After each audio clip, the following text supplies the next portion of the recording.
Welcome to the CBS Radio Mystery Theater Archives, the only YouTube channel which has the original classic episodes of the CBS Radio Mystery Theater in order with no ads.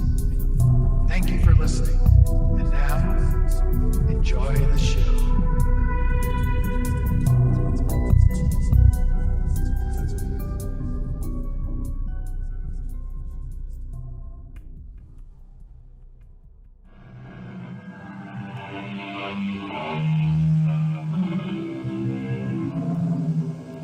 Come in.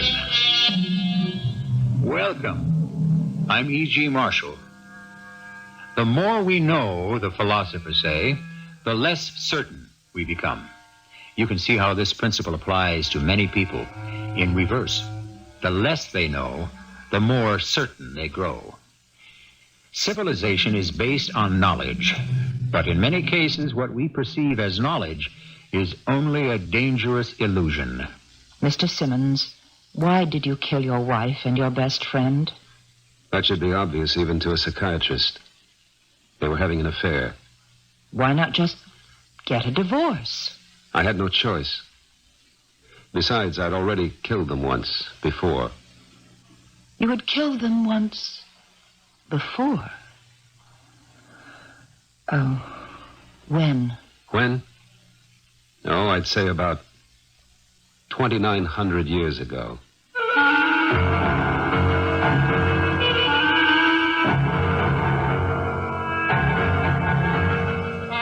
Our mystery drama, The Thracian Lovers, was written especially for the Mystery Theater by Sam Dann and stars Marian Seldes and Michael Tolan.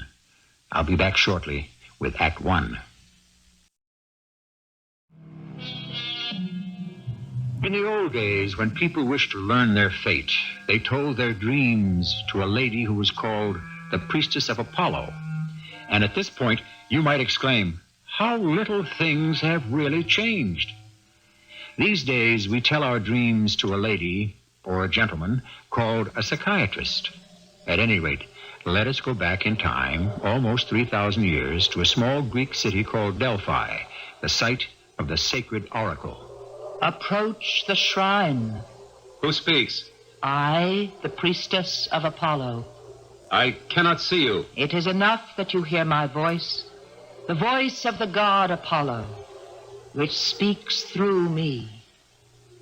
You are... Uranus, king of Thrace. a king in Thrace. Say more truly, chief of a ragged band of miserable cattle thieves. I am troubled, priestess. It is man's fate to be troubled. It is man's hope to find solace from the gods. And what troubles you, bandit chief and self-styled king of the Thracians? The legend. Which legend? It is said that someday the wife of a Thracian king shall be false to him with his best friend. The morality of Thrace being what it is, it may well be true. And further, the child that will be born of this adulterous union will bring fire and destruction to the entire world. Yes? That, priestess, is the legend. And what is there that the god can tell you? I have a wife, Andromache. I have a friend, Leonidas. I suspect... You have proof. I've had them watched closely. And Nothing. But I have dreams. dreams. And in my dreams, they betray me, dishonor me. What is worse, they mock me. In your dream. And so I have come to ask, have these dreams been sent to me by the gods as a warning? All dreams are sent by the gods. We will consult with Phoebus Apollo, the source of all light, with Apollo, the font of all wisdom and craft. Leave us now, and return tomorrow for his answer.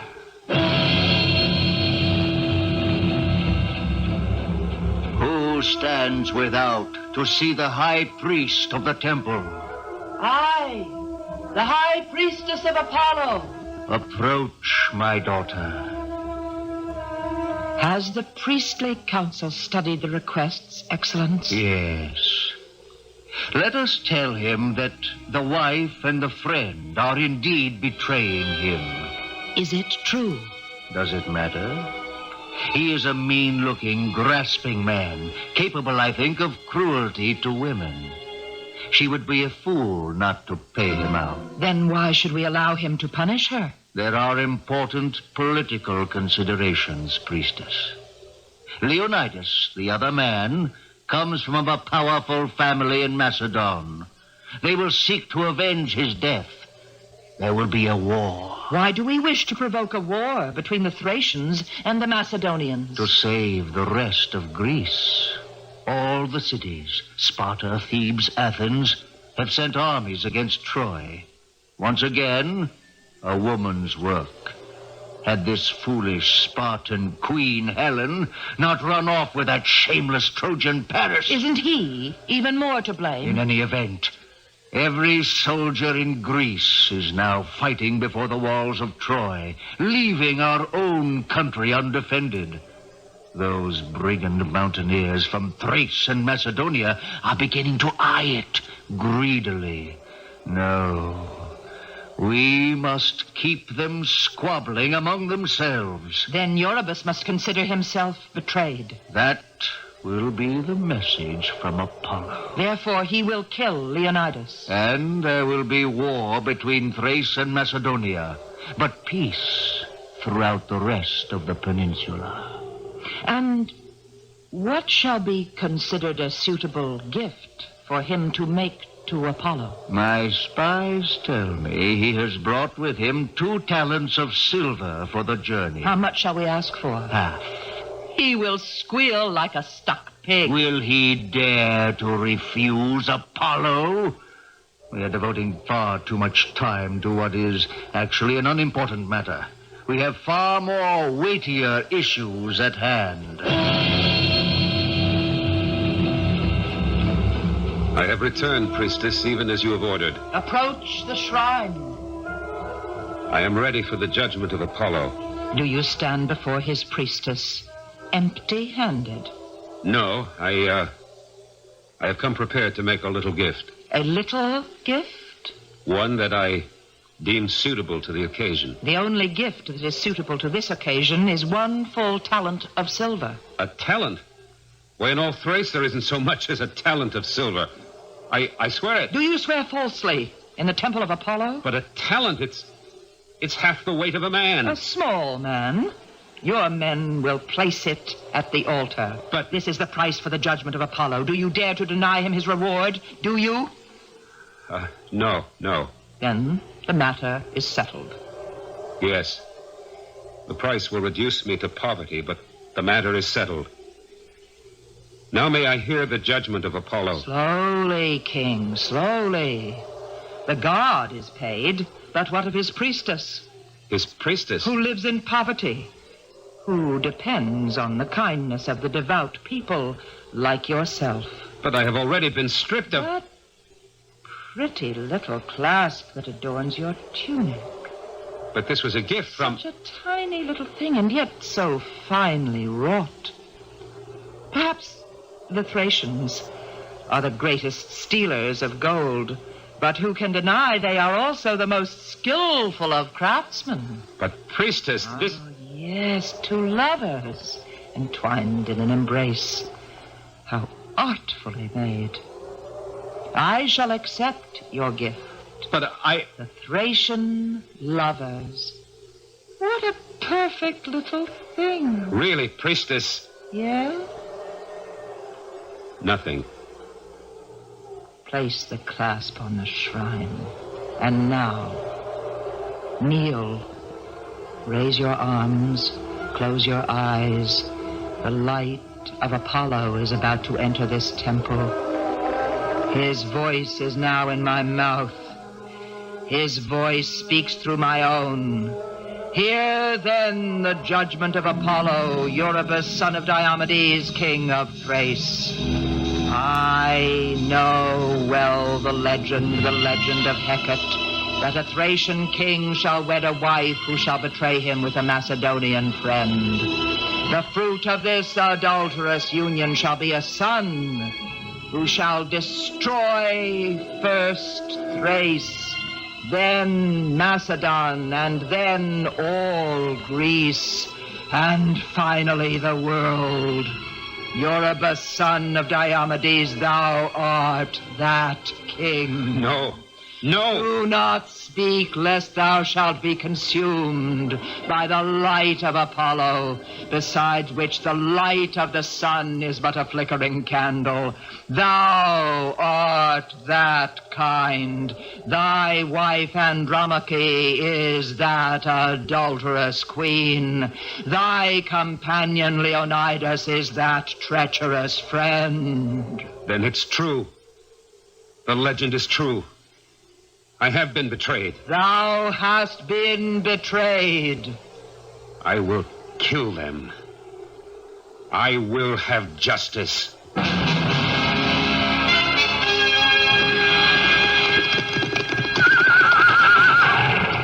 Dismount. Now, quietly. Follow me. Up these steps. Through this hall. Now wait. So they entertain themselves with music and dancing girls. Softly, softly, let us join the festivities.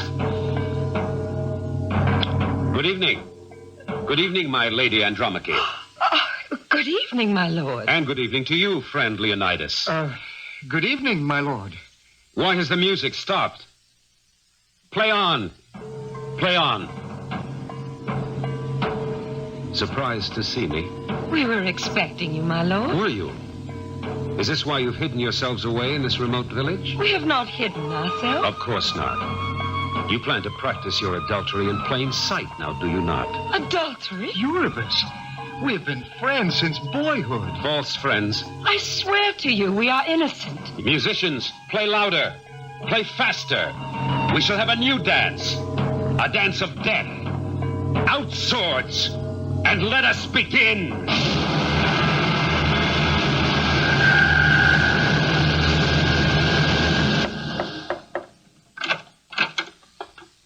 Good morning, Mr. Simmons. May I come in? Do you mind if I sit down? Thank you. You didn't come to see me this morning, so I decided to come to see you. Is your room comfortable? Does seem bright and airy. I understand you didn't have your breakfast this morning. Shall we send for some coffee? Well, as usual, we're not getting anywhere. I'm here to help. If for some reason, any reason or no reason, you object to me, say so. We can arrange for another doctor. Shall we do that? Who pays you to do this? The state. In other words, my tax money. What do you soak them? I'm on a yearly retainer. Is that your only source of income? I also have a private practice. Well, what do you get there? $75, $100 an hour? My fee schedule is flexible. It's based on ability to pay. Why are you so concerned with money? No more than you are. I may talk about it, but you don't pass any of it by. You probably write articles and books, too. Yes, but why are we talking about this? Because that's what makes the world go round. Money. Just money? Well, love, too. Why don't we talk about love? I have nothing to say about love anymore. Not now. Especially since I killed the woman I loved. And the man she was in love with. Why? Does it matter? Yes. To whom? They'll still be dead, won't they? Nothing can change that. So let's get on with it. Dispose of me. We would like to know why. We know why. I killed him in a fit of jealous rage. Did you? It's really very simple, even to a psychiatrist. A man discovers his wife is having an affair, and he can get angry enough to kill them both. Which I did. All right. We'll accept that for now. And perhaps as you think upon it longer, well, we'll see. Do you know, Mr. Simmons, since the first moment I saw you in the courtroom, I was taken by that tie clasp of yours. The gold work is simply beautiful. It represents two lovers. It must be very old. It goes back, I understand, 600, 700, 800 years before Christ. It's supposed to be from Thrace. Ancient Thrace.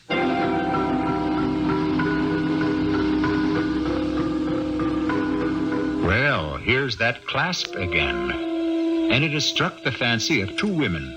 One was the priestess of Apollo, the other is a modern psychiatrist. These ladies are separated by almost 3,000 years in time, and yet they can be closer in more ways than most of us might think. I'll be back shortly with Act Two.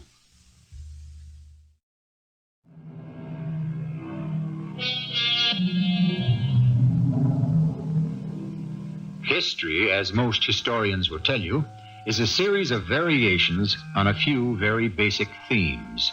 Or, as most of us would say, history repeats itself, which is true. And that is because we repeat ourselves. To err is human, and so we keep making mistakes.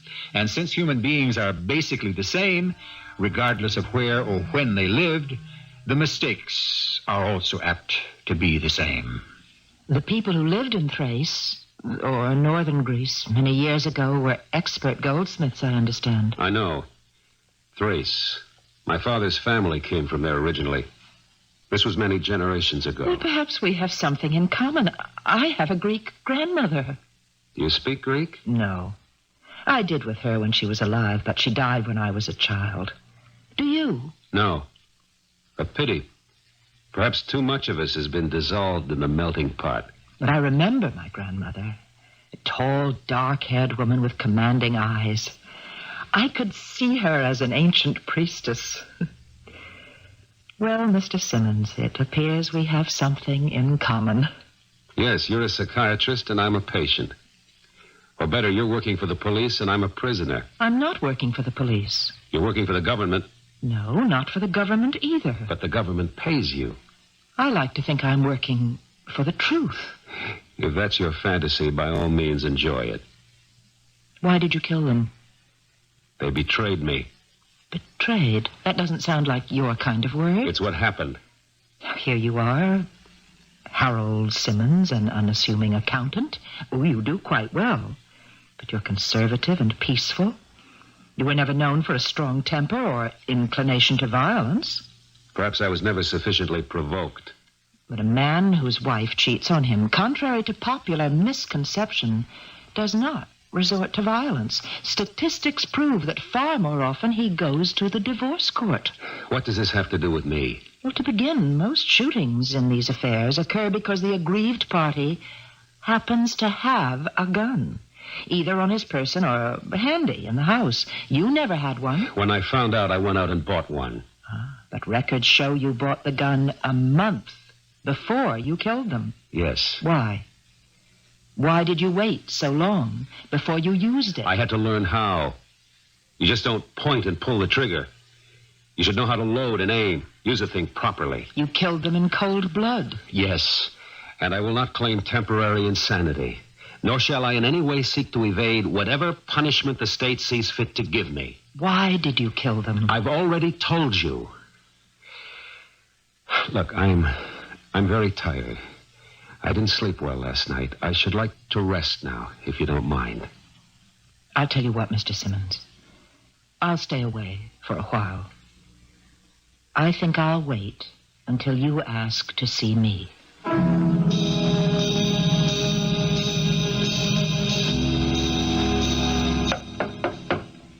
Come in. Oh, Mr. Simmons. Won't you sit down? I asked to see you. I'll tell you why. You keep insisting that I had another reason for committing those murders. Yes. Would you say it's a strong reason? Yes. Tell me. I can't. Why? You afraid it's too technical or medical for me to understand? No. Then why? The truth is, I don't really know what the reason is myself. Does it bother you not to have the answers? Yes, it does. Tell me something else. This gold clasp of mine, you had a certain sound in your voice when you talked about it. It was as if you really wanted to have it. Oh, well... I'll be truthful with you. If you'll be truthful with me. You want this clasp, don't you? Yes. Where did you get it? It was in a small antique shop. I remember it because that was the day I found out about Andrea and Leon. I remember. It was a small antique shop near the museum. I saw it in the window. And for some reason, I just felt I had to have it.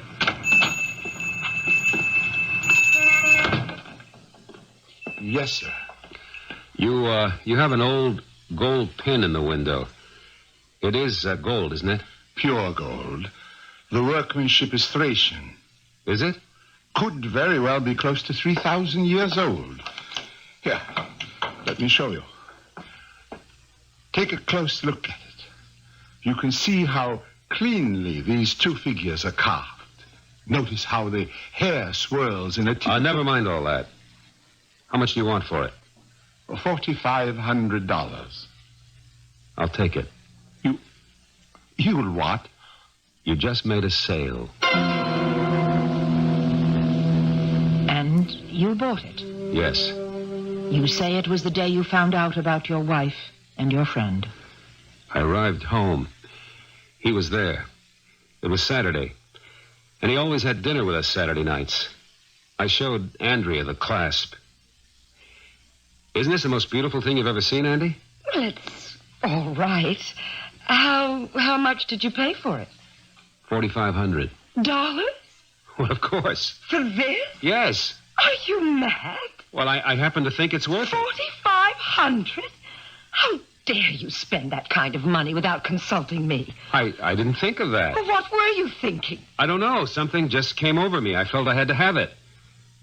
Thinking about it now, of course, I should have discussed it with you first. Oh, the stupid self. Look, I'll bring it back. I don't care what you do. Where are you going? Good night. Now, what did you want to do a stupid thing like that for, Harold? Leon, she didn't have to blow up about it. It happens to be a fair sum of money. I make a lot of money. And it isn't as if this thing was some piece of costume jewelry. It has investment value. Well, you got her all angry and excited. She got me all angry and excited. But it's all your fault. What? What do you mean, my fault? Whose side are you on, anyhow? To ask a question like that is to start to worry about the answer. Why? Originally, he was my friend. But after I got married, he seemed to have more in common with Andrea. They always had plenty to talk about. What does that prove? Nothing by itself. But then I started to ask, why was he always at our place for dinner Saturday nights? Shouldn't a single guy be out on dates? Wasn't he interested in having a woman of his own? Maybe he did have a woman of his own. My woman. Was there ever any proof? She'd never blown up at me like that before. Did she do it because the pressure was beginning to tell on her? And did she do it in front of him to let him know how little use she had for me? This is all supposition on your part. Everything begins as supposition. And then we begin to form it into fact. Yes, with evidence. I had evidence. I thought you said you didn't have any. I had no proof, but I had evidence. I began to remember things.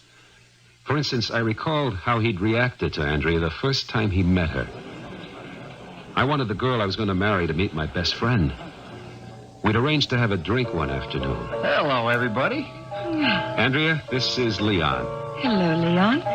Harold has told me so much about you. Well, he hasn't told me anything at all about you. Hey, that isn't true, Leon. You complained I wouldn't stop talking about her. Well, yes, you talked about her, but you didn't tell me anything.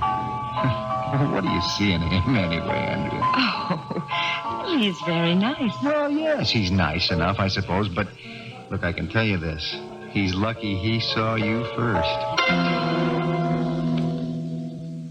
You see, even at the beginning, the very start. But that's how friends talk to each other. A certain amount of joshing. That's what I thought it was, too. But there were other things. It's hard to explain, but so obvious. In what way? Many times when we were together, it seemed that the conversation was usually just between the two of them. Why? I put in a pretty long and hard day at the office. And so most of the time, I would just want to sit back and relax.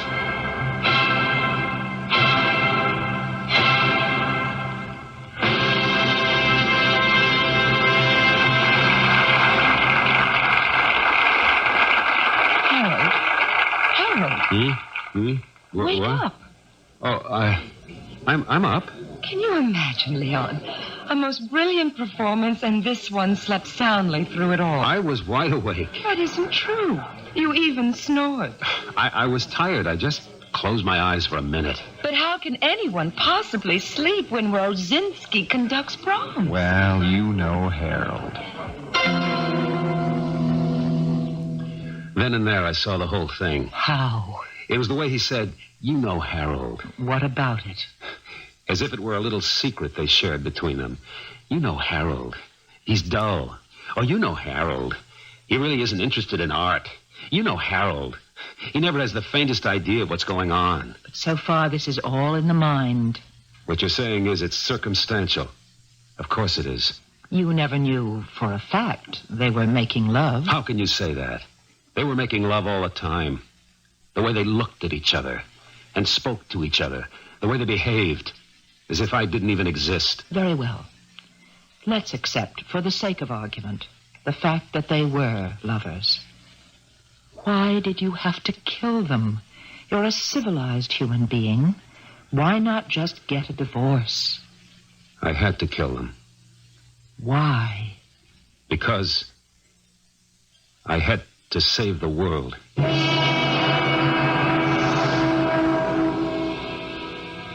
How? By killing his wife and her lover? Assuming that they were lovers, how would that save the world? And which world is he talking about? So far, you know as much about it as we do, although some of the more perceptive people in the house may know more. We'll all catch up in Act 3.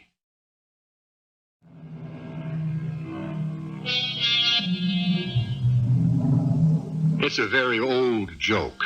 The fellow says to a psychiatrist, "You must go crazy sitting there all day listening to those weird stories people tell you." And the psychiatrist shrugs his shoulders and says, "Who listens?" That isn't fair. Most psychiatrists listen, and some of them even get involved far more deeply than they ever dreamed they could. We have one in our story. So you killed them because you had to save the world? Yes. You don't believe it, Doctor? I believe that you believe it. What world were you trying to save? Your own quiet, well-ordered place? You don't understand. No, I think I do. It fits very well. What fits? It all comes together. A crime without passion. A murder in cold blood. The homicide committed by the accountant who examines his books perceives an error and proceeds to erase it. I understand it now. But you don't. There was no deception here. They didn't try to hide anything from you. How could they? Like entries in a ledger, every act was in plain view.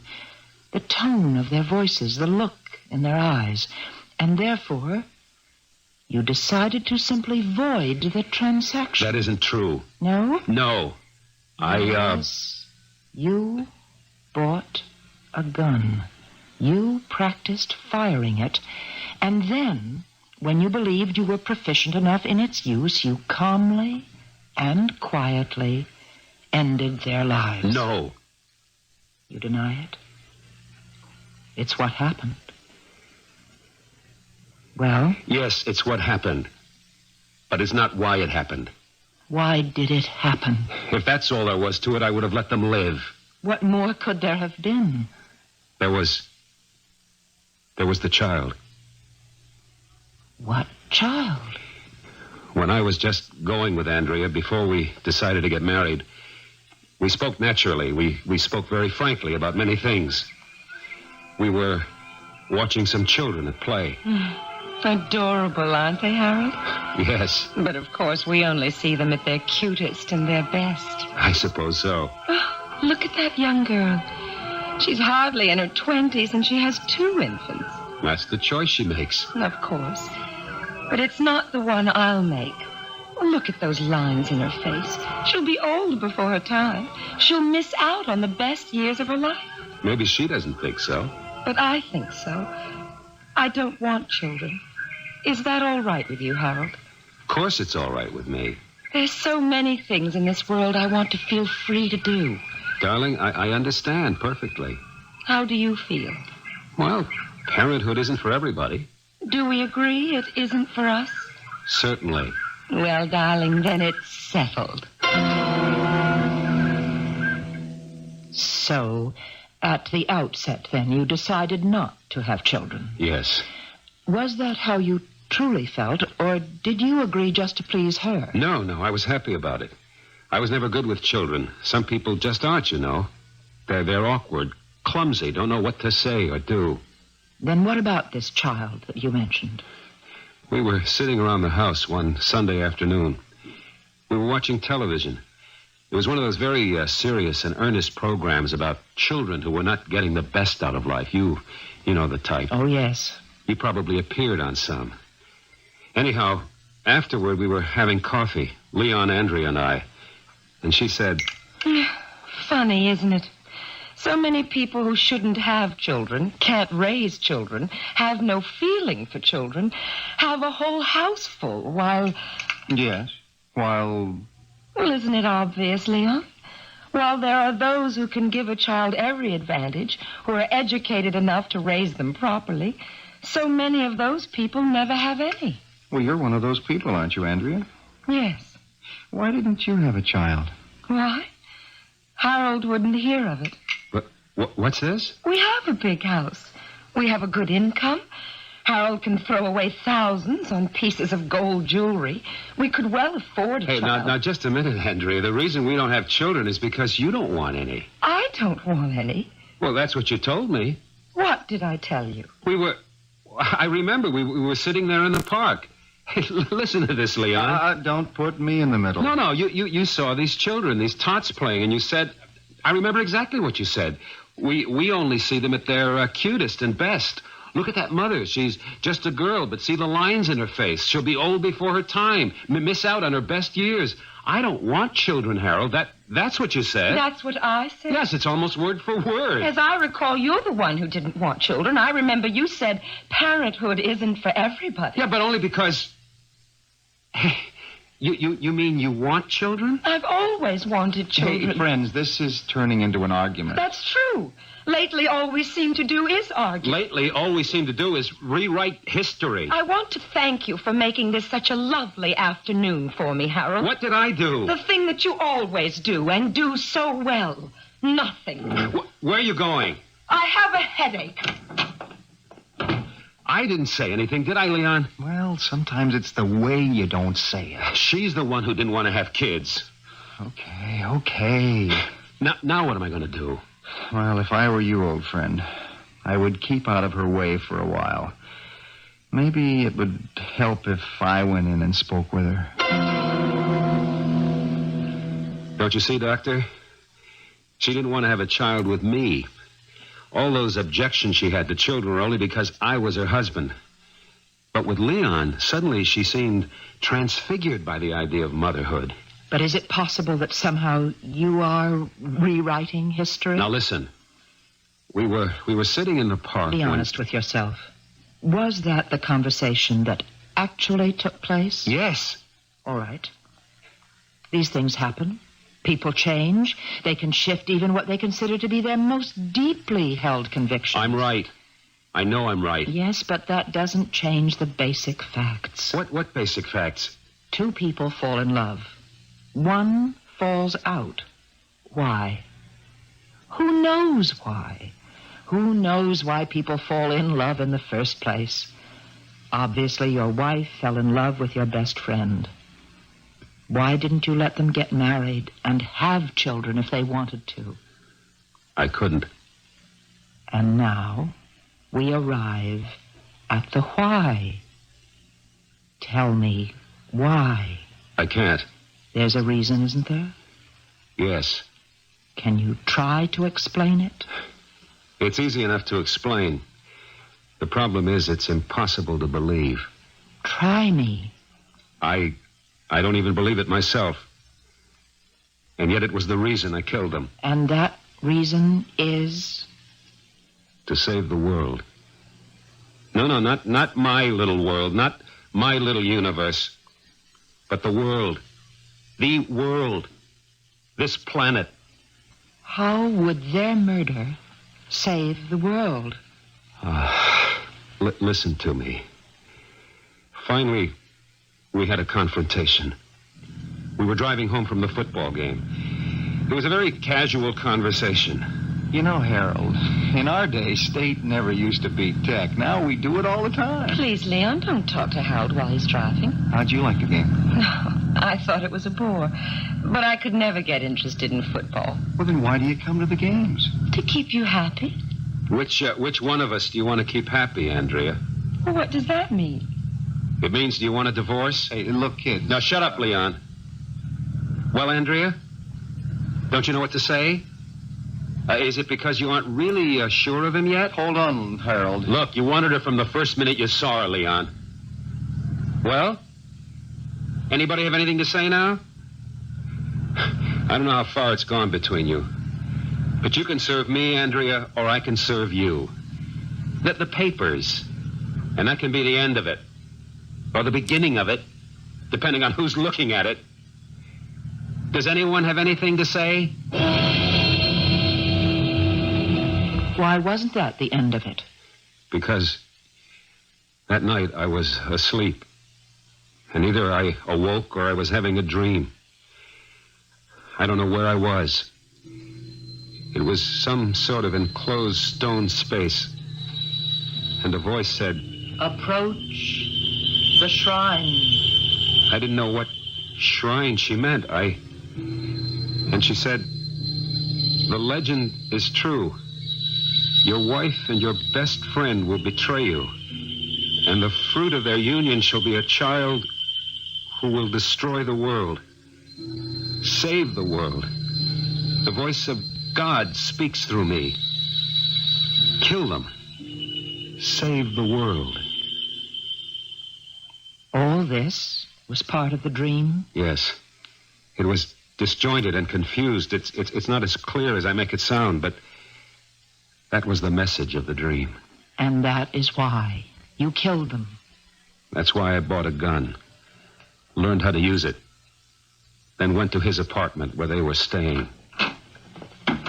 Who's at the door, Leon? Oh, Harold.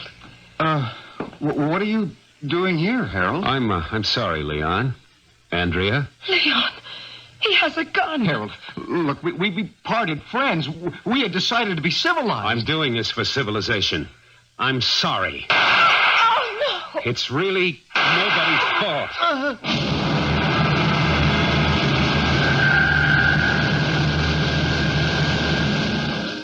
And you insist that's why you killed them?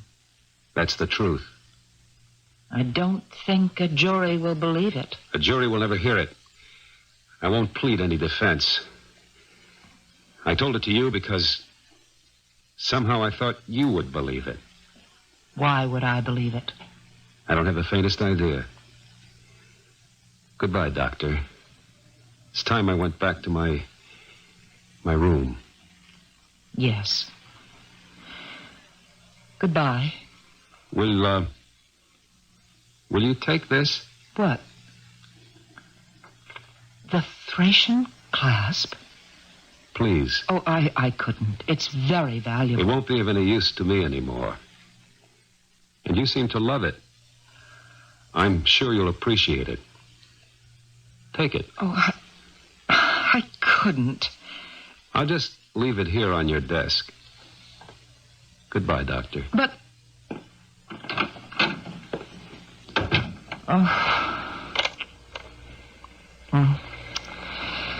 Further, in the report on Harold Simmons, this morning, the subject revealed to me a most fanciful story to account for the murders. It seems that he found himself in a dream in an ancient temple where the legend existed. Oh. What am I saying? How can I write that? I'd better take some time to think. Just think.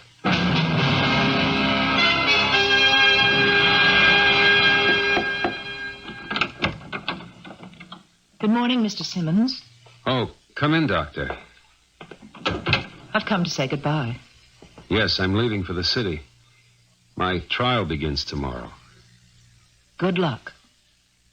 I see you're wearing the class. Oh, yes. I wish I could feel guilty about taking it, but I'm so fond of it. Enjoy it. The story you told me. Nobody would ever believe it. I believe it. You believe it? Yes. How can you believe it? I don't know. How can you believe it? I don't know either. It's just something inside me that says it happened that way. Yes. I can't understand it either.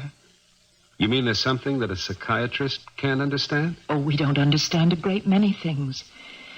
It's just that we can explain why we don't understand them more clearly than the average person.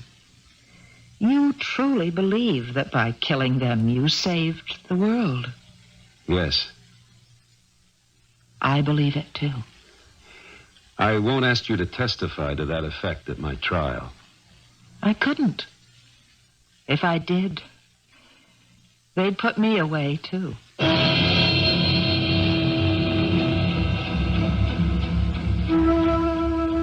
I should certainly think they would. And why not? Suppose you were sitting on the jury. But then, again, it's hard to tell. Maybe it's all in that little gold clasp. Maybe it has an hypnotic effect.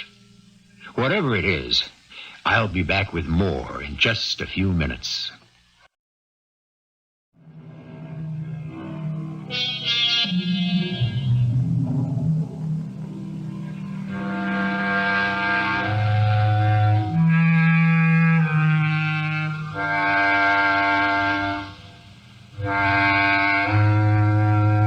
The problem is, we try to ride two horses at the same time.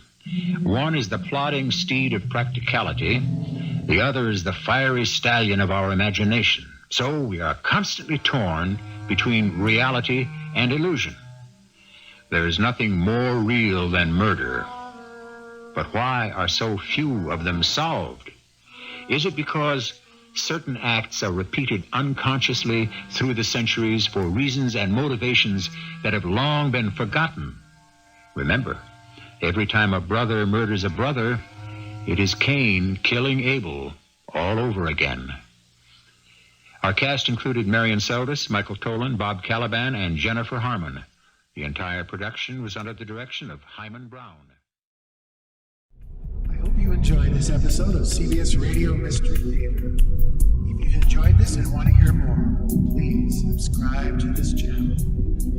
You can also visit my other YouTube channel by searching Mr. Brian McCarthy in the YouTube search bar. Until then, thanks for listening.